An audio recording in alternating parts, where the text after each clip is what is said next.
తాకట్లో ఉన్న మీ బంగారాన్ని విడిపించి ఆ రోజు ఆన్లైన్ రేటుకి కొంటాం. Sharma gold company. నమస్తే రమ్మగారు. నమస్తే చే రమ్మగారు, మోసపోవటం రకరకాల విషయాలు రకరకాలుగా మోసపోతూ ఉంటారు. అది చిన్నది కావచ్చు, పెద్దది కావచ్చు, డబ్బుల దగ్గర ఎక్కువ. మరీ ఎక్కువ అనమాట. అవును. ఎందుకని అలా జరుగుతుంది అంటే, డబ్బు అనేసరికి మనం ఎక్కువగా ఇంట్రెస్ట్ చూపించడం అంటే ప్రాధాన్యం ఇవ్వటం వల్ల ఆశపడతాను. ఎదుటి వారితో మనం ఎక్కువగా మోసగింపబడతారేమో అని అనుకుంటా ఉంటాను నేను. అవును, డబ్బుల మీద వ్యామోహంతో జయ. ఏంటంటే చిన్న పిల్లల దగ్గర నుంచి పెద్దవారి దాకా డబ్బు అనగానే అదొక అంటే ఇంకా బ్రహ్మ పదార్థం. అదే కదరమ్మ గారు. అంతే, దాని మీదే ఆసక్తి ఉంటుంది. మనకి అత్యంత ఆశపోతనం, చాలా సంపాదించేసుకోవాలి, చాలా దాచేసుకోవాలి, చాలా ఉంచేసుకోవాలి. వీట్ల వల్లే మోసపోతాం. అసలు మోసం చేయటానికి జనాలు ఎంత నమ్మిస్తారంటే, చాలా నమ్మితే కానీ మోసం చేయలేరు కదా జయ. ఎప్పుడు చూడు మనకి ఏమిటంటే ఏమనాలి, దాన్ని సరిగ్గా చెప్పాలంటే అదేం విడిగా ఉండదు ఆ పదార్థం. మనం బాగా నమ్మితేనే మోసం చేయగలుగుతారు. మనం ఎవరిని బాగా నమ్ముతాం? బాగా ఎస్టాబ్లిష్డ్గా ఉన్న వాళ్ళని కదా. వీళ్ళ దగ్గర నుంచి ఒకళ్ళు చిట్ ఫండ్ కంపెనీయో, ఓ కంపెనీయో, ఓ ఉద్యోగాలు, ఏవో ఒక 25-30 మందికి ఉద్యోగాలు ఇచ్చారనుకో, అప్పుడు వాళ్ళందరికీ ఉద్యోగాలు వచ్చినాయని మనం కూడా నమ్ముతాం. లేకపోతే వాళ్ళందరూ బాగా డబ్బులు వచ్చి ఏదో చేసేసుకుంటున్నారని, ఈ బిజినెస్ చేస్తే వాళ్ళంతా సంపాదించేసుకున్నారని.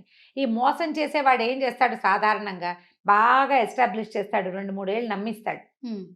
జనాలు నమ్మిన కొందికి వాడికి మోసం చేసే అవకాశాలు పెరిగిపోతాయి. అంతే. అందరూ దిగిపోయాక, అన్ని పక్కల నుంచి జనాలు దిగాక, వాడికి సర్ప్రైజ్ మనీ ఏర్పడ్డాక ఎత్తేస్తాడు. వ్యాపారం నడుస్తున్న నాళ్ళు నడుస్తుంది. ఎత్తేదలుచుకుంటే అవతల వాళ్ళ నమ్మకమే వీడి పెట్టుబడి. అంతేగా, 100% ఈజీగా మోసం చేసేయచ్చు డబ్బు విషయంలో. చిన్న చిన్నవి, ఓ 100 రూపాయల నోటు కింద పడేసి ఇది మీదేనా అని అడిగి, అలాంటి చిన్న చిన్న మోసాలు. సినిమాల్లో ఇలాంటి ట్రిక్కులు చూస్తూ ఉంటాం. అక్కడి నుంచి పెద్ద పెద్దవి, ఇక బిజినెస్లు, బోర్డులు తిప్పేటాలు, బ్యాంకులు బోర్డులు తిప్పేటాలు. బ్యాంకులనే మోసం చేసేవాళ్ళు.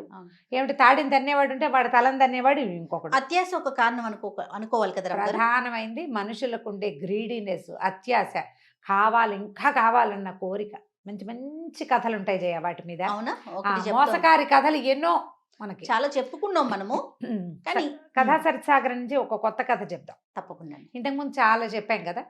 ఒక ఊళ్ళో శివుడు మాధవుడు అని 2 ఫ్రెండ్స్ ఉండేవాళ్ళు. పరమ మోసకారులు వాళ్ళిద్దరు. ఇది డైరెక్ట్గా దొంగతనం చేయటం లాంటివి కాదు, మోసం చేసి సంపాదించటం. వాడిమ్మన్నాడని వీడి దగ్గర, వీడిమ్మన్నాడని వాడి దగ్గర చెప్పడం, మాటలతో బురిడి కొట్టించేసేయటం. ఇక వాళ్ళు ఉన్న ఆ రత్నగిరి అనే ఊళ్ళో అందరినీ మోసం చేశారు వాళ్ళు. ఏదైనా పెద్ద ఎత్తున జరిపి ఏం చేసేవాళ్ళు, వీళ్ళు రోజువారీ హాయిగా తినడానికి, తిరగడానికి, ఆడుకోవడానికి సంపాదించుకునేవాళ్ళు. సంసారాలు లేవు, కుర్రాళ్ళు. ఇప్పుడు ఇలాంటి వాళ్ళు అంటే అగ్నికి వాయువు తోడైనట్టే. ఒకడు దొంగ వెదవైతే వాడికి ఫ్రెండ్ ఉంటే ఇద్దరు కలిసి చేస్తారు. అవును, అంతే కదా. ఒకడు దొంగతనం చేస్తాడు, రెండో వాడు ఎస్కేప్ ప్లాన్ చేస్తాడు. అవునండి. ఇలాంటి తెలివితేటలు ఉండి ఉండి వీళ్ళు ఏమనుకున్నారంటే, ఇక్కడ చిన్న చిన్న ఊరు, ఇది చిన్న ఊళ్ళల్లో ఇక లాభం లేదు మన సంగతి, పెద్ద ఊళ్ళకి వెళ్ళాలి, ఎక్కడైనా బాగా సంపాదించాలి. అయితే ఎవరిని బురిడి కొట్టించాలి అని ఒక రెక్కీ నిర్వహించుకున్నారు వాళ్ళు.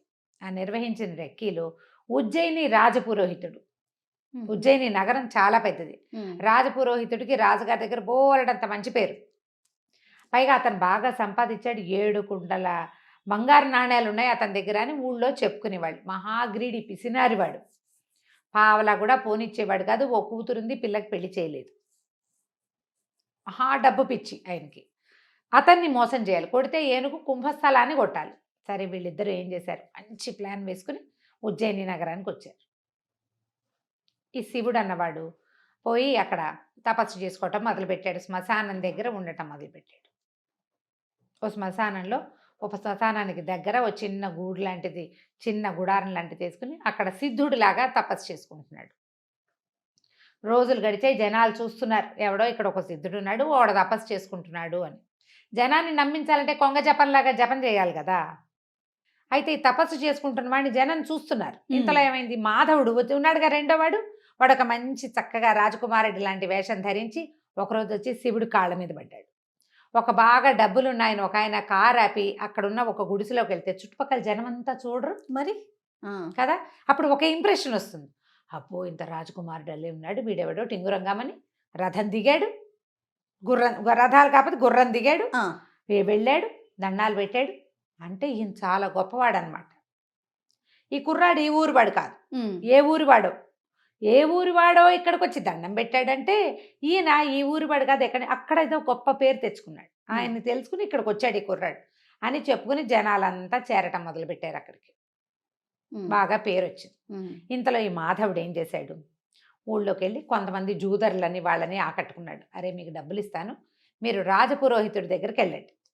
వెళ్ళి నేను రాజకుమారుణ్ణని, నాకు రాజుగారి ప్రాపకం కావాలని కోరుకుంటున్నానని, దర్శనం ఇప్పించమని, ఏదైనా ఇస్తానని చెప్పి ఆయన ఒప్పించండి అని. ఉమ్, ఆయన ఏదైనా ఇస్తాను అన్న పాయింట్కి బాగా పడిపోతాడు. అది. లంచంతో జరగని పని లేదు లోకంలో కదా. అవునండి. ఇది పాత ఉజ్జయిని కథల్లో కూడా ఉంది. చూడండి రమ్మగారు. ఏనాటి ఉజ్జయిని నగరం. ఆ. సరే అక్కడి నుంచి ఏమైంది, సరే బాగానే ఉంది. ఆయన ఏం చేశాడు, ఈ మాధవుణ్ణి సరే రానైనా నేను తీసుకెళ్తానని రాజుగారికి ముందే చెప్పాడు. ఇప్పుడు తన ప్రాపకంలో ఒకడు వచ్చి తనకు డబ్బు ఇచ్చి రాజుగారి దర్శనం కోరుతున్నప్పుడు ఊరికే ఎవడో ఏరాగేరెవడు నాకు డబ్బు ఇచ్చాడండి అని ఎందుకు చెప్తాడు? ఆ. చెప్పకుండా రాజుగారికి అతను ఒక ఉత్తమోత్తముడైన రాజకుమారుడని, రాజ్యాలు అవి పోగొట్టుకున్నాడని, రాచరికల్లో ఉన్నాడని, బుద్ధిమంతుడని, ఉత్తమ కుల సంజాతుడని ఒక 4-5 మంచి వాక్యాలు చెప్పాడు. ఈ వచ్చిన కుర్రాడు వీడు చక్కటి టిప్పిటాప్గా దొంగ వెధవలకి చక్కటి ముఖ కవళికలు ఉంటాయి, వాడు బాగుంటాడు. రాజుగారు చూసి పిల్లాడు చూస్తే ఉత్తమ వంశ సంజాతుడు లాగానే కనపడుతున్నాడు, మరి బుద్ధిమంతుడు రాజు దగ్గర ఎట్లా ప్రవర్తించాలో తెలిసింది, వీడు సైనికుల ద్వారా వాళ్ళ ద్వారా రాకుండా పురోహితుడి ద్వారా వచ్చాడంటే బుద్ధిమంతుడు కాదు మరి. అందుకని రాజుగారు ఏం చేశారు, ఏదో ఉద్యోగంలో పెట్టుకుని తాను ఉంచుకున్నారు. ఆ స్థానంలో ఉండునైనా ఇక్కడే రాజ్యం అవి, లేకపోతే నువ్వు కూడా మాలాగానే క్షత్రియుడివి, నన్ను ఆశ్రయించి వచ్చావని రాజు తన దగ్గర ఉంచుకున్నాడు. సరే ఈయన ఏం చేశాడు, ఈ రాజపురోహితుడు వీడు ఏ ఊరు నుంచో వచ్చిన రాకుమారుడు కదా, మన ఇంట్లోనే ఉంచుకుంటే వాడి తిండి డబ్బులు అవన్నీ మనకే వస్తాయని ఆశపడి, ఇంకా ఈయనకి రాజపురోహితుడికి డబ్బుకేం కొదవా మరి. అయినా గ్రీడు, ఆ పోయేది కూడా మనకే రావాలని. ఉమ్, అక్కడి నుంచి మాధవుడిని రా అబ్బాయి మా ఇంట్లో ఉండు అన్నాడు. సరే ఇతను ఏం చేశాడు, ఈ రాజకుమారుడి వేషంలో ఉన్న మాధవుడు పురోహితుడు గారి ఇంట్లోకి, శంకరస్వామి ఆయన పేరు, అక్కడికి చేరాడు. చేరిన తర్వాత సరే తనకి పూర్వోత్తరం నుంచి వాళ్ళ పేరెంట్స్ దగ్గర నుంచి రాచరికం వల్ల వచ్చాయి అని చెప్పి అంత బిందె, దాని నిండా వజ్రాలు రత్నాలు ఉన్న ఒక బిందెని వీళ్ళింట్లోనే, ఈ గదిలో లాకర్ ఉందండి అని తన బ్యాగ్లోంచి ఆ బిందె తీసి పెట్టాడు. ఈయన కళ్ళు మిరుమిట్లు గొలిపేసినాయి, ఏమిటో బిందె పెడుతున్నాడు, వీటి నిండా నగలున్నాయి. 2 రోజులకు ఒకసారో రోజుకోసారో మా పూర్వోత్తరపు నగలు, మా తాతగారి నాయనమ్మ, ముత్తాత నాయనమ్మ, ముత్తాత వాళ్ళందరికి ఆశీస్సులు ఉంటాయని ఆ బిందె బయటకు తీసి దానికి దండం పెట్టేవాడు.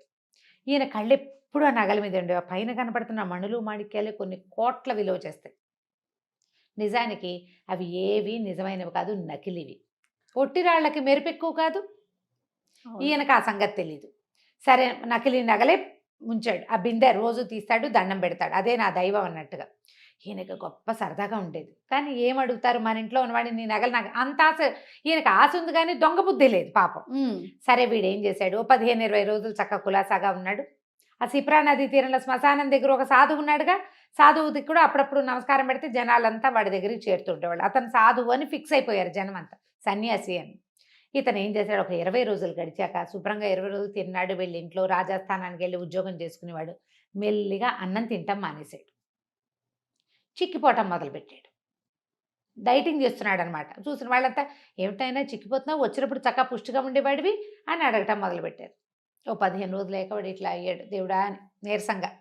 ఏమన్నాడు, నాకు అగ్నిమాంద్యం పట్టుకుందండి, బతకనో ఏమిటో నేను. మా తాత కూడా ఇలాగే చచ్చిపోయాడండి, మా ముత్తాత కూడా ఇలాగే అయిపోయాడు, నాకు కూడా అగ్నిమాంద్యం పట్టుకుంది కాబట్టి బతకను నేను.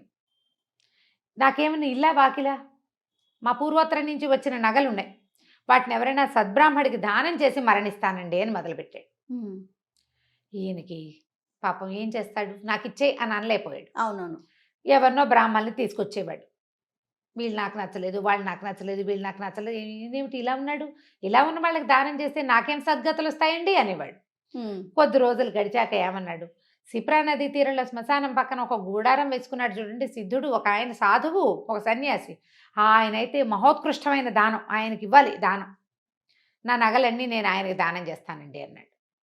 పాపం ఈయనేం చేశాడు, ఈ రాజపురోహితుడు ఇప్పుడు దాన ప్రక్రియ ఒకటి ఉంటుంది కదా, ఆ ప్రక్రియ చేస్తే తనకి 10 రూపాయలు ముడతాయి. ఆయన ఉద్దేశం అది. ఉమ్. పోయి అక్కడ ఉన్నాడే ఎవరు, అక్కడ వీడి ఫ్రెండ్ ఆ. శివుడు, అక్కడ కూర్చున్న ఆ సన్యాసికి వెళ్ళి అడిగాడు, బాబు మా ఇంట్లో ఉన్న మాధవుడికి ఒంట్లో బాగుండలేదు, వాడికి అగ్నిమాంద్య రోగం పట్టుకుంది, మరి చనిపోయేలాగా ఉన్నాడు, పాపం బక్కచిక్కిపోయాడు, తన దగ్గర ఉన్న పూర్వోత్తరపు నగలన్నీ దానం చేస్తానంటున్నాడు, దానం పట్టమన్నాడు. అనేసరికి శివుడు అన్నాడు, నాకేం ఇంట్రెస్ట్ లేదండి, ఉమ్.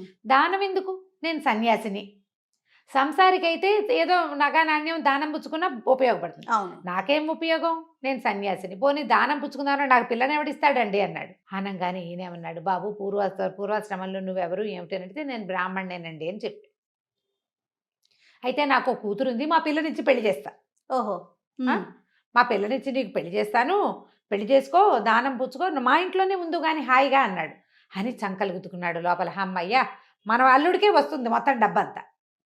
సరే ఈయన కాసేపు నసిగి గునిసి, సరేలేండి పాపం ఆయన ఎవరో వర్ణాసన్నుడుగా ఉన్నవాడి కోరిక తీర్చాలి, తమరింత పెద్దవారు ఇంత మాట అన్నారు, కన్యాదానం కూడా చేస్తామంటున్నారాయే, అలాగే లేండి అన్నాడు. వెంట పెట్టు తీసుకొచ్చి వినయ స్వామిని, ఆ పిల్ల పేరు, ఉహుం. ఆ తమాషా పేర్లు ఉంటాయి ఈ కథా సరిత్సాగరంలో, ఆ వినయ స్వామిని ఇచ్చి పెళ్లి చేశాడు. పెళ్లి చేసిన 2 రోజులకి ఈతంతోటి ఆ మొత్తం బంగారపు కుండ ఉంది కదా, కుండ నిండా ఉన్నాయి వజ్రాలు, రత్నాలు, ఆభరణాలు, పూర్వోత్తరపు నగలు, అవన్నీ దానం చేయించాడు. అయితే ఇతనేమన్నాడు, ఈ నగల సంగతి నాకేం తెలుస్తుందండి, మీరే దాచండి అని మామగారి చేతిలో పెట్టాడు శివుడు. మాధవుడు ఆ రోజు నుంచి అన్నం తింటాం మొదలుపెట్టాడు. నెల తిరిగేసరికి చక్కగా నున్నగయ్యాడు. దానం చేసిన ఫలితం వల్లే ఆరోగ్యం చేకూరింది. ఉమ్. అంతేగా మనం గుళ్ళో పూజ చేస్తే ఆరోగ్యం చేకూరుతుందని చెప్పుకుంటాం అంటాం కదా, కదా. మందు పట్టించిందనం మనం అవును. పూజ చేయటం వల్లే అంటాం. మన డాక్టర్ మంచివాడనే మాట కంటే పూజ చేయించాం, గ్రహశాంతులు చేయించాం కాబట్టి అలా నమ్ముతారు కొంతమంది. ఆ ఊళ్ళలో ఆ రోజుల్లో మరీ ఎక్కువ దానం చాలా గొప్పగా చేయించారు ప్రక్రియ. ఆయన కన్యాదానం చేశాడు, వీడు నగలు దానం చేసి ఆరోగ్యం బాగుపరుచుకున్నాడని చెప్పుకున్నారు.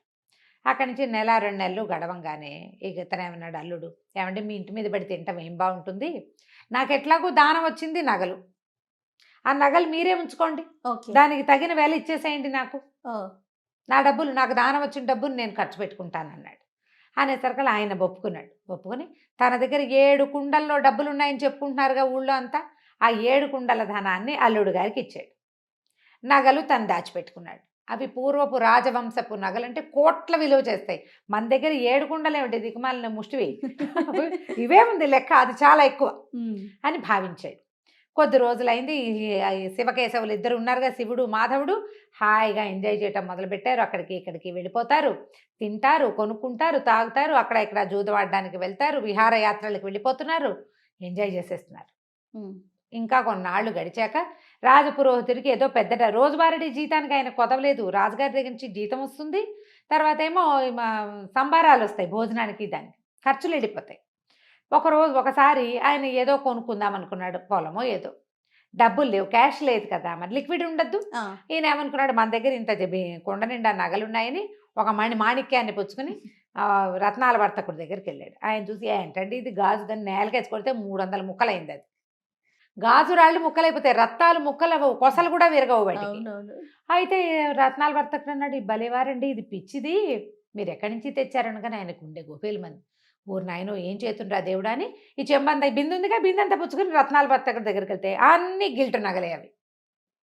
వాడు రోజు బిందె తీసి దండం పెడుతున్నాడు కదా, మెరుపు పెడుతున్నాడు వాటికి, మెరుపు పెట్టి ఎప్పటికప్పుడు తలతల్లాడిస్తున్నాడు.